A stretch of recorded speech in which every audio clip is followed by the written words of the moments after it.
Hello and welcome back to the Marvels of Water.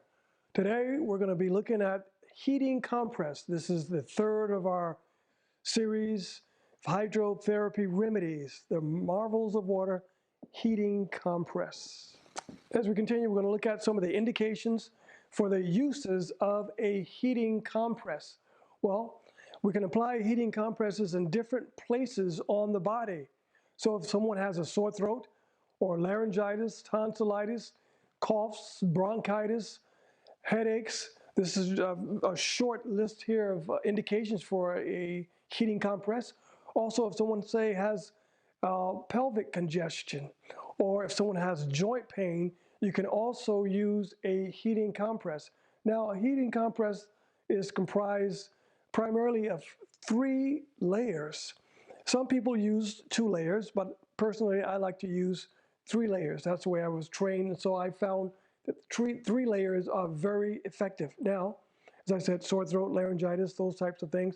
I'm going to ask my friend, Mr. Joel, if he would come over again, and we are going to keep going as we look at what a heating compress can be used for. Let's say Mr. Joel has what? I have a sore throat. You have a sore throat? I gotta sing tomorrow. Oh, you got to sing tomorrow.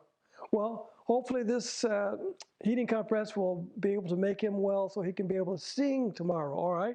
So he has a sore throat. So as I mentioned, 3 layers that we're looking at. That's our equipment here. 3 layers, and it's primarily a thinner cotton piece of layer. Then we have a plastic layer, and then we have a thicker fleece, felt, or a wool layer. Some people don't care for the wool because it can sort of itch the skin, but some people it doesn't bother. So those 3 layers. Now what we want to do is first, we want to take our first layer, the thinner cottony type of layer. This is a piece of an old sheet. There again, you can use your old sheets and old towels and utilize them for your hydrotherapy, for your simple remedies equipment, if we can call it equipment. So you want to take this thin layer, and I'm going to take this for Mr. Joel's throat. What I want to do first is I'm going to dip this in ice cold water. I have my ice cold water basin right here. Dip that in there now, and you're going to wring it out. Now, sometimes what I do, instead of dipping it in ice cold water, what I would do is put it under the sink. I will get it nice and wet, wring it out, and then I will place this in the freezer for 20, 30 minutes or so or longer. Get it nice and cold. But either way, whether it's in the ice cold water or in the freezer, you want to get this first part nice and cold. Now, I forgot to mention that one of the contraindications for doing the heating compress is if the person is already cold. If the person's already cold, you don't want to place cold on them because the body will not respond the way that you want it to. Physiologically, it won't happen. The nervous system will not respond. So anyway, you get this nice and cold out of the water or out of the freezer, and you want to apply that right away. And I'm just going to tuck down his collar here. All right. So you want to apply that, and then you want to follow up right away with the plastic layer. Let them know before you put it on that the cold is coming. You've already told that to them, so they already know what's coming. All righty. And then you follow that up with the thicker layer.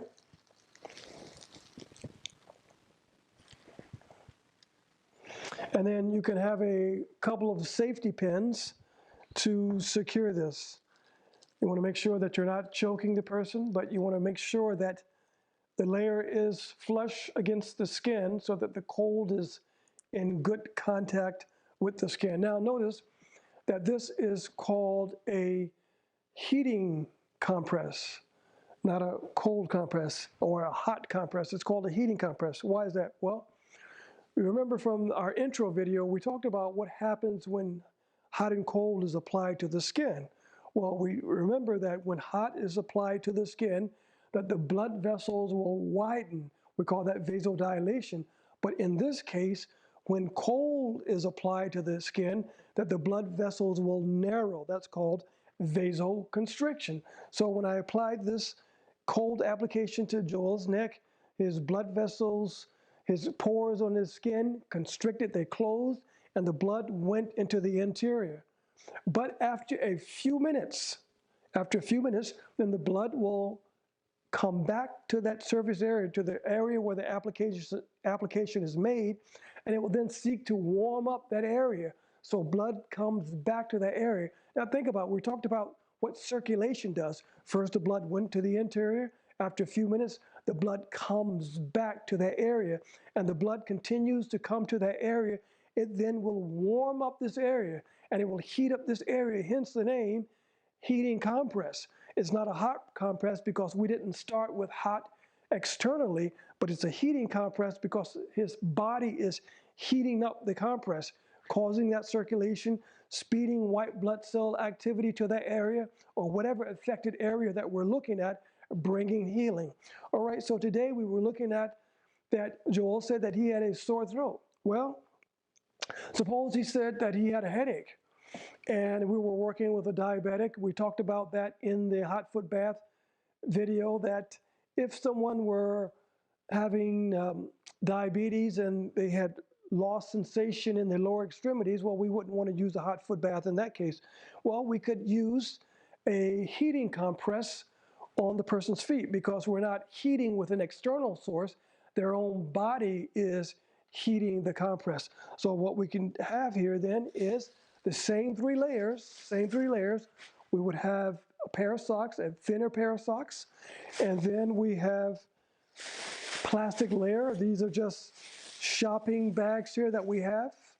And then we have a thicker pair of socks. And so what would happen is that we would simply, I won't place these on Joel, but the same thing, we would put these socks in the ice cold water, all right? Place these in the ice cold water, and then there again, every cold treatment, we want to make sure that the person is not cold. Then I would put these on each foot, all right? And then we would place the plastic bag on top of that. And then we would finish up by placing the thicker layer of socks on top of that. Okay, so having put these different layers in place, whether it's the throat compress for the throat for laryngitis or a sore throat or something like that, or if it's for the feet for something like a headache or some other type of congestion, how long will we leave these on? Well, anywhere from 5 hours or longer. You could put this on and then go to bed with this on and keep it on overnight, whether it's overnight or 5, 6, 7, 8 hours or so during the day, and your body will heat this up. Let's say that Joel has some chest congestion. Well, you remember from previous videos, we showed that the hot foot bath could handle that. Also, we did one where we talked about in the video on fomentations, where we did fomentations. We also combined that with a hot foot bath. But another option that might be for chest congestion, also coughs, it works very well for that, is doing a heating compress over the trunk, over the thoracic area. And so the same three layers. I only have two with me here today, but we have our thinner cottony layer, we have our plastic layer, and then you would place something like a nice thick sweater or a thick jacket over that, and for the same time, keep it on maybe 5 hours, or you could put it on and go overnight. Same thing, you would wet it, you put that on, and then this is just a kitchen plastic bag that you can cut something out for the head here, and then for the arms, and then after putting the wet, cold shirt on, then you would simply put that on. That's right, very good. And then you would put a sweater or sweat jacket or something, very nice thick layer on top of that. Keep that on for, like I said, 5 hours or longer. You could even go to bed.